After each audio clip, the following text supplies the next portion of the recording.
Atas pertanyaan ini iblis laknatullah menjawab, ya Rasul, musuh-musuhku di antara umatmu, pertama anta ya Muhammad. Musuhku yang pertama adalah engkau wahai Muhammad. Kenapa iblis mencatat Nabi Muhammad sebagai tokoh nomor satu dalam deretan musuh-musuhnya? Mudah difahami.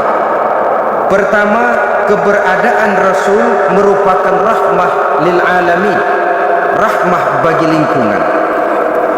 Yang kedua, beliau berfungsi menyelamatkan manusia dari tempat yang gelap gulita, dari tempat kesesatan menuju tempat yang terang benderang penuh berisi petunjuk dan hidayah dari Allah Subhanahu wa taala. Maka menurut iblis, inilah manusia perintang pertama atas segala daya dan usahanya menggelincirkan manusia ke jalan yang dimurkai oleh Allah Subhanahu wa taala. Kalau kita baca sejarah, risalah yang dibawa oleh Nabi Muhammad ini memang merupakan risalah yang membawa rahmah bagi alam sekitarnya. Ada sedikit perbedaan dengan risalah-risalah sebelum beliau. Sepertinya risalah yang dibawa oleh para rasul terdahulu itu mempunyai efek yang langsung pada kehidupan di dunia ini. Nabi Nuh misalnya menyampaikan agama. Hai umatku, ini agama. Umat menentang, turun banjir yang menenggelamkan orang-orang kafir. Azab diturunkan pada waktu itu juga, pada saat nabinya masih hidup. Jadi azabnya itu jenis cash, kontan. Nabi Soleh, hai umatku, ini agama. Mereka menolak, turun gempa bumi yang amat hebat menggulung orang-orang kufur.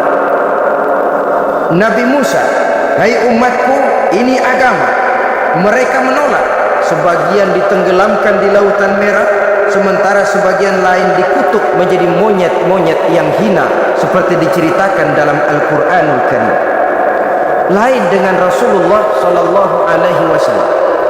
Bagaimanapun kurang ajarnya umat yang dihadapi oleh beliau, bagaimanapun menentangnya jamaah yang dihadapi oleh beliau, azab tidak turun sepanjang beliau masih hidup. Ini merupakan jaminan dari Allah, wa ma kana Allahu liyu'adzibahum wa anta fihim. Allah sama sekali tidak akan menurunkan azab selama engkau wahai Muhammad masih hidup di tengah-tengah umatmu. Jadi keberadaan Nabi Muhammad merupakan jaminan keselamatan bagi umatnya. Selama beliau masih hidup, azab tidak turun bagaimanapun kurang ajarnya umat. Di sini sedikit bedanya dengan nabi-nabi terdahulu. Juga perbedaan dalam pola dakwah.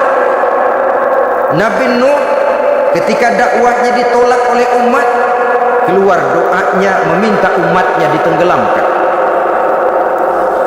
Tetapi Nabi kita ketika dilontari batu oleh umat, malah beliau mendoakan umatnya agar memperoleh hidayah.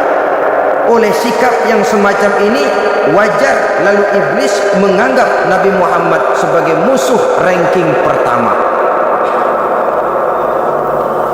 Yang kedua, siapa musuhmu di antara umatku?